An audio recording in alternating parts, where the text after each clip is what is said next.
It's our birthright. That axe. Exactly. All right, so then, if my character is being defensive, I'm going to want to challenge. We'll use a war cry here on a specific. That should work really well. It'll actually get the AoE. Blackwall in support. I'm thinking the best thing he could do is probably not in range to do an immediate pull of this archer. So I'm going to focus on this one. I'm going to use our chain, pull him in, get him grappled. Similarly, I'm going to focus fire on him. I'm going to have Sarah enter stealth. Always a good bit of premeditation. And, this one's nice. Ice Mine is very solid. It has an activation time. It creates an area where they're there. If you have characters you're pretty sure are not going to be moving, like this archer I've left largely unmolested, the Ice Mine will activate over time and then it will go off on him. Freeze him in place. That's going to take him out of the fight for a little while. I'll put that in.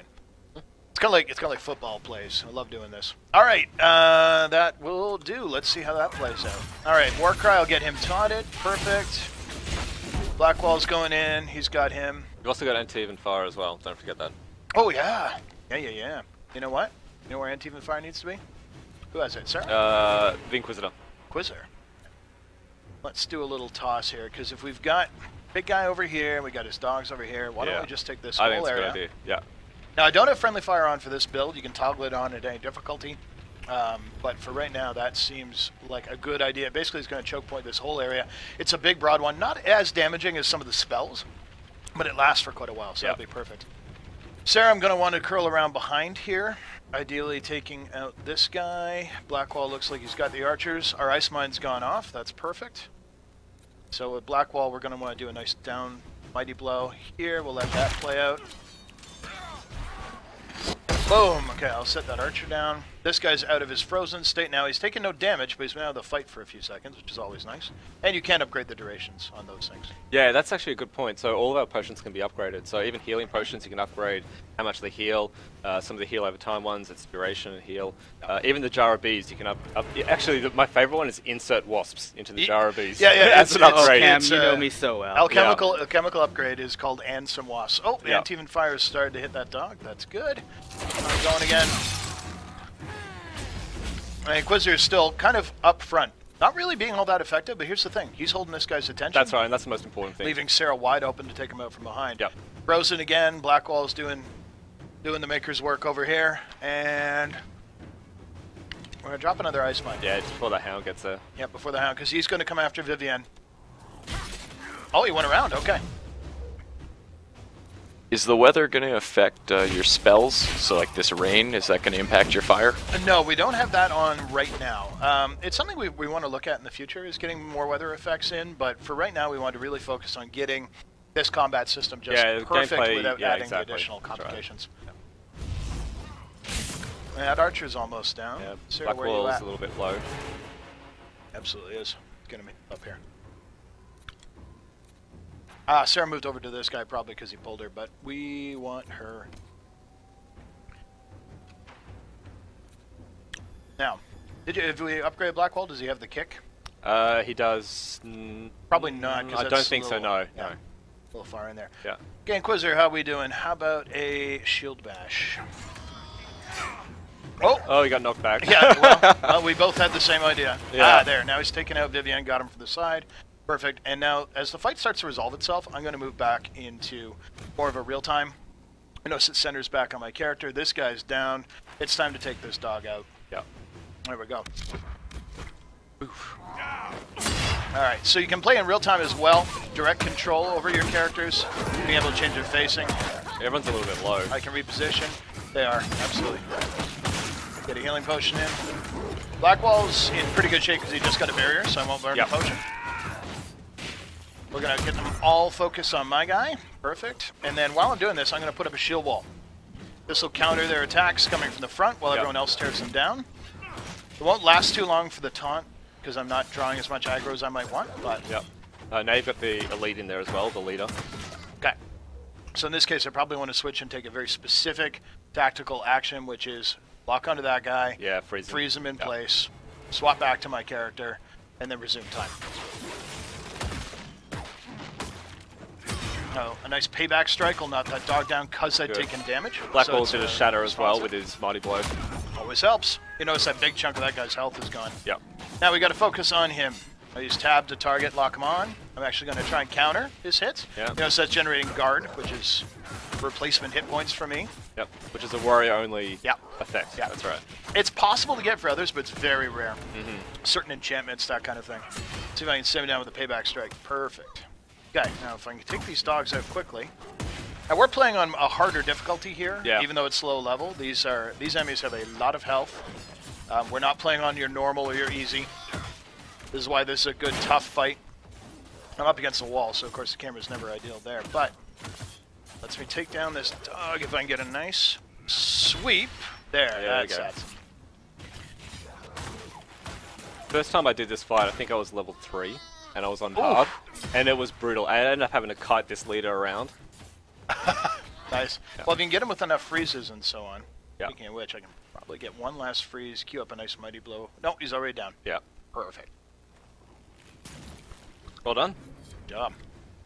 So that can be a tougher fight. My guys came away a little hurt. You notice we're down to 2 health potions throughout the fight. But the nice thing is I've just completed a major objective. Yes. That feels just about perfect to me. And you can always go back to your Inquisition camp and you know, restock your potions, rest, recover your health before you go off on another mission. Now everyone leveled up as well. I don't know whether you want to buy some more abilities. Oh, I think we can take a look at that in a sec for sure. The nice thing is this camp's essentially cleared out now. We've avenged our fallen soldiers, giving us a nice thing. What that will result in as well is power. Yes. Having removed these guys means that the Inquisition, A, has grown in reputation. B, has managed to acquire a new kind of space that's clear for them for operations. Not allies, though. You would get more power if you're able to do the optional one to sort of bring them into the fold. Yeah, that's right. So, and power is the currency by which the Inquisition grows and spends and so on. Exactly, and that's also, so you can spend that power on the war table. You can do the operations, so there's over 300 different operations on the war table. You're not going to see them all in one playthrough because they're very different depending on what decisions they're highly reactive, like some, for instance, are, oh, well, you're an elf. Yep. So you'll see certain operations based on that. That's right. And it's also the power that you use to send your scouts to get access to new areas. Yep. So it's a nice little loop there. This is something I know a lot of people have asked about. Oh, hey! Well, that looks like trouble. It does, and that's a giant there as well. So don't forget, everyone, we're doing this for Extra Life, which is a great charity, so if you have an opportunity to donate, please do. You can go to extralife.org/team/Raptr, and that's a team that we're look at those two working with. Yeah, that's cool. Wow. That is a big boy. You know you're going to get slaughtered, right? Yeah, yeah. Do you want to go and explore anywhere else before you come back here, or what do you want to do? Oh, we're going in. All right, do it. We're going in, if only to demonstrate you can disengage. Perhaps I won't take my horse in there. No. If you can disengage and still live, I'll be mightily impressed. Okay. All right, sounds like a challenge. That dragon's so awesome. This one's for the kids. Oh, and there's a Fade Rift up there as well. Oh, you got one shot. Blackwall's down. That was a very brief we're good. Combat for Blackwall. Yeah, yes. No, he's good. Alright, he's a warden. He sacrifices himself, right? Okay, we're down to 2. Yeah. Sarah, you can focus on that, and... I think you're dead.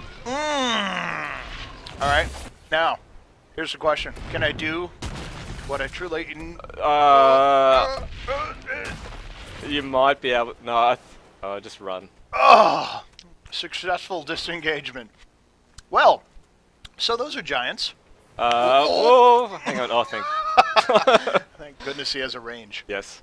Those are giants. They're a problem. So, slightly gamey element, of course, is that when you do disengage, we don't want to punish you. And you have to go back in and get your friends. So they'll catch up with you. Yep. Presumably they crawl their way away, acting non-threatening. But with non-regenerating health, right? There is a cost to that. So they're going to want to drink their potions. We're in extremely bad shape at this point. Yep. So this seems like a perfect time to go back to camp. I think it's a good idea. And we should probably rest up. So again, bringing up your camp here. And again, that would be an encounter where that giant is not going to scale. He's going to be waiting for you. He's probably something you're going to want to come back to later.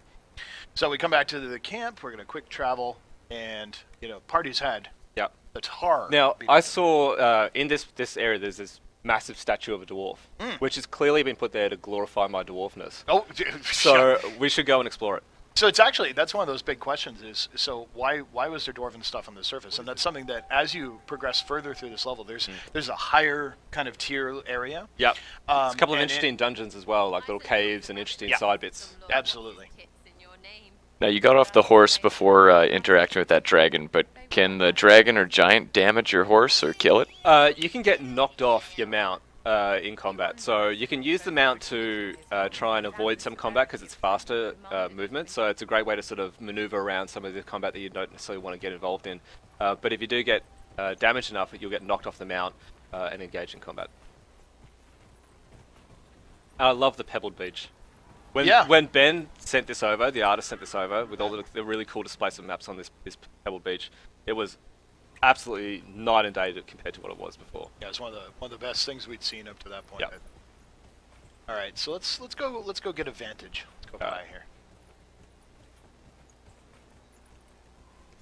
So I realized something. What did you realize, Mike? What is that, Mike? I realized that when I was messing with key mappings earlier, I accidentally turned off gallop. So why don't we fix that? Yeah. I'm like, wait, why isn't this galloping? Oh, that's right. Because of me. Okay. Because of me. Yeah. Because that horse sprint. Oh, it's mapped on T. Perfect. Okay, so it's been changed because we've actually been tweaking some of the default key mappings, which means there we go. Go up here, get our horse's speed on. That's some beautiful galloping there, Mike. Well, it's uphill. Not going to be a speed. It's a dwarf riding a horse. He's like how he has the short stirrups, very specific. Yeah. Let's see it. Cut those trees. I believe, if I remember right, the spot where there you go. the artists all sort of shut down was right around here. This is. We should talk about that a little bit as well. In fact, we can go back with it. Yeah. Look at that. There's our dwarf statue, which I realize is on an obscure angle. Yes. What else have we got over here? So that's where the giant fight was. Yeah. And you can see, I mean, there's a lot of interesting Canary ships. Yeah, there are. Absolutely. They pulled up there. And, well, the reasons for that come later. Yeah, and then actually it's funny, there's a quest here, and we can dive in. But there's several things that pull you into across here, and you actually realize that this is all connected across and lets you come right to the base of that statue. Now, let's take a look at the Astrarium. So this is something you find throughout the... Hey, there's the giant. He's down in the corner. You find these throughout the land. So the Astrariums are one of those things where they were essentially left behind by kind of a group that had withdrawn. They've got a cache of hidden secrets behind them. And they represent, a fun little puzzle. Pretty challenging. It's incredibly challenging. Yeah. And I can't remember which designer did it, but whoever you are, I hate you so much. His name's Dean. Dean did it. Okay, bloody hell, Dean. So being able to draw the lines, I mean, this is a puzzle that's kind of one of the classics. But when you're trying to do one like this and connect them up, your goal is to not cross over the same line more than once. You may have already messed this up. I think you go there, and then there, and then there, then there, then there. Here. Yep. No, because I missed this one. Oh yeah, you did too. So I'm now actually done. Anyway, that's fine. We're not Yep. going to ruin it. I'm sure the folks home have already been like, oh, I'm way better at the designer than this. In which case, yes, probably are. But live TV, baby. Is that the giant? Is he down there? Yeah, there he is. He's chilling out. Yeah. He's going to make it a little dangerous to go up there, but of course you can go up into the hills and around him very easily. Oh, nice little Scrabble there. Missed. Okay, so there was one other area I did want to actually showcase off by the giant. Let's see if I can find a way down that doesn't break my leg. Oh, that's a bit of a path there. I think it'll be okay. There we go. Butt slide. There we go. Not as bad a butt slide. Loot. There we go.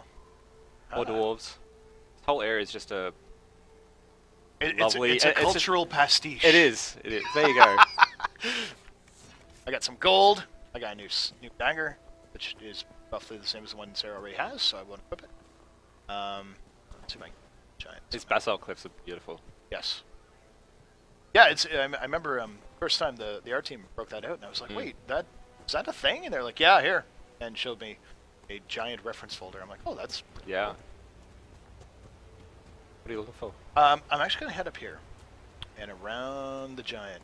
Unless there's something you want me to showcase. No. Because there's a nice little bit of freeform thing, and I remember our art director was stumbling across it. Now it's funny. Normally in here, I'm actually a little weirded out right now. Normally there would be bandits and stuff in this area, but they're not. Well, because of him. Yeah. Oh wait, are there? Oh look. Oh, tell me those two are going to go off. I think they probably will, but I think the giant. As soon as the giant sees him, it's going to absolutely destroy him. Yeah, it's around behind him. See if we can get high vantage so we don't bother. Get up here. Come on, dwarf, you can do it. You got those powerful legs. Jump, little dwarf. Yeah. There we go. Just making sure I can pathfind there. So can we get to the Fade Rift? Sure, it's over around here behind the giant. Yep. Yeah, let's do that. I mean, so part of the mechanics and story of the game is the Fade Rifts. Yes. So do you want to talk about that? Part. Sure. So at the very beginning of the game, there's this enormous explosion, and the Fade is basically where magic and demons come from. Yes. So it's good and bad, and generally, like all things in Dragon Age, it's sort of it's always the devil's bargain. If you have magic, you have to deal with a lot of really challenging, temptations and being possessed, and demons are hungry for all of you. Here, fella. And so the rifts are part of this larger problem the Inquisition is trying to solve. Ultimately, they want to know who opened the tear, the big breach between worlds, which creates a huge problem and causes these rifts to happen over and over. Yep. And the thing that makes you kind of unique as the Inquisitor is that you're the only one who can, well, I almost interacted with them, who can actually interact with them and close them. So if I try to disrupt the rift... I think no, you're not going to be able to do that. No time. Yeah, because essentially, I mean, there's this massive hole in the sky. Yep. Essentially, right? It's this big tear in the veil, which is what separates the Fade from the real world, and that's causing a lot of instability in the world, causing a lot of these smaller Fades to open up where the demons are pouring out from, and there's some really interesting chaos in the world along with that rift. So there's civil wars, and there's different factions that are problematic. And this is all part of what the Inquisition's about. So it's about uncovering the truth behind all of this chaos and bringing some sort of stability to the world. Yep. And hopefully closing that big breach in the sky. Yeah, and range-wise, I mean, they also represent a tactical challenge, because you'll notice I paused here because rifts tend to have more than one emergence before you can shut them down. Yeah. And you'll notice I'm not at full health. Sometimes it can be one, but often they're more than one. Yeah. And in this case, I'm moving people into position to spread them out so that if demons are going to come, they won't have an easy target. Yeah. What I will also do is once you get to know the rifts, you can start to sense where the emergence points will be because they're on the ground. I'm actually going to try and use Vivienne's Ice Mine to create a trap from one of them coming out, so that we take one out of the fight midway through. And hopefully the Inquisitor can use his power to disrupt the Fade Rift when they just all come out. So disrupting a Fade Rift with the Inquisitor allows you to stun all the demons for a small period of time. All right, so here, these would be where your emergence points are. Now, these are interesting. They're actually vulnerable. If you have the Dispel ability, you can actually close one of them right offhand, unless something very powerful is coming out, in which case it comes out damaged. But in this case, a mine, or traps, or caltrops, or any number of different tricks I could play will actually take out whoever comes in here, because while they're emerging, the mine will have time to activate. Yep. Gives me a little bit of time to plan ahead. Similarly, I'm going to want Blackwall probably in here to intercept that, and I'm going to team him up with Sarah, and then move over to the Inquisitor, who I'm trying to put close enough to the rift that I can actively go here. Now notice, even though I've left the tactical mode, I'm still able to have those orders carried out. Characters will move position and so on. It doesn't cancel my orders. All right, so enemies are out. I'm going to see if I can actually disrupt the rift, because I don't have kind of the initial aggro right now. Let's see here. Nope. Failed to disrupt. Yeah, because it opened up already. When rifts enter that state, they can no longer be disrupted, which means that you can't always just rely on, I'll just go disrupt them. Don't even worry about everyone. It's if I can 3 nightmares. Interrupt that guy. Well, this is a tough one. Yeah. So I was able to interrupt one of them from doing their big scream, which is good, because those are incredibly damaging. Yep. Wow. Yeah, when they go kind of do their burrow through the ground, they are they'll pop up where the characters are and knock everyone back. The good thing is they're generally pretty low on health, so it's a bit of a glass cannon kind of a demon.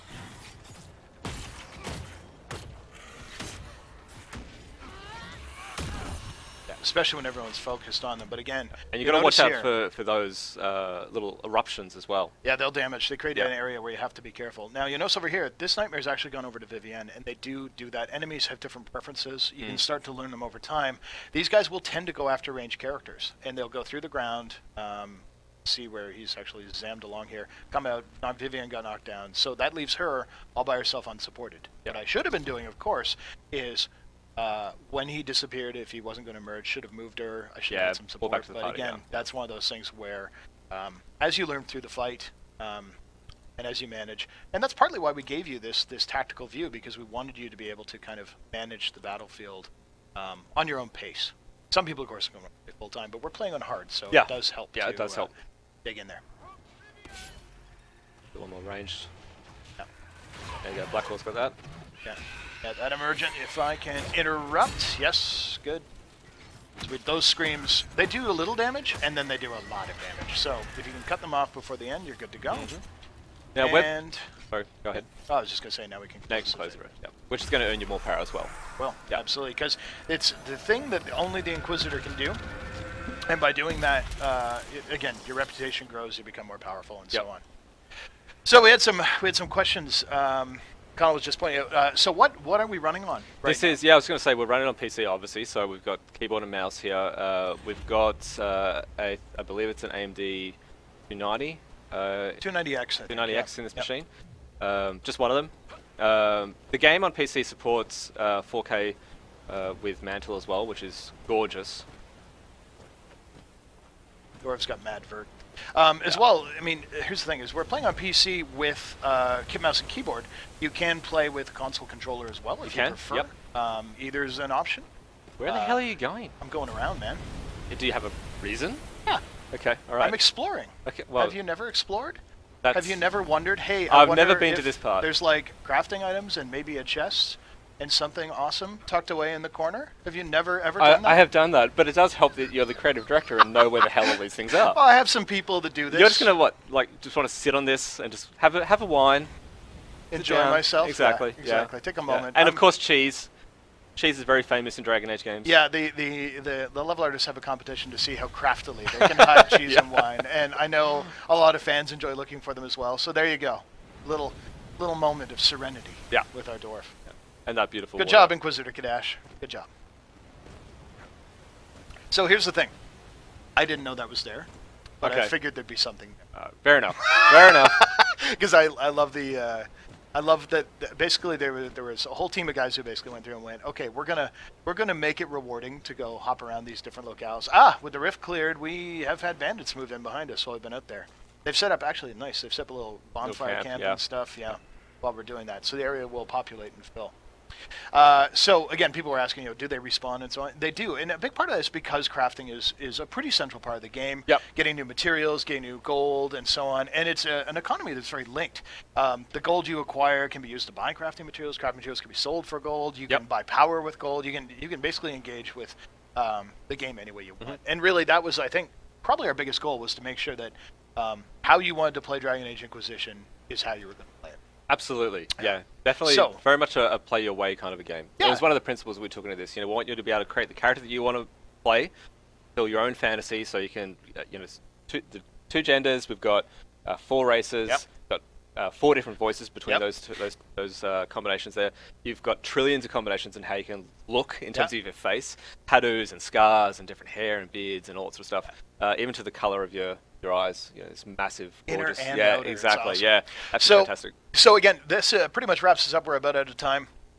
Thanks very much for watching, everyone. It's been awesome. Again, we were doing Extra Life. extralife.org/team/Raptr, R-A-P-T-R, is a group that we've been streaming for. Again, please feel free to make your donations.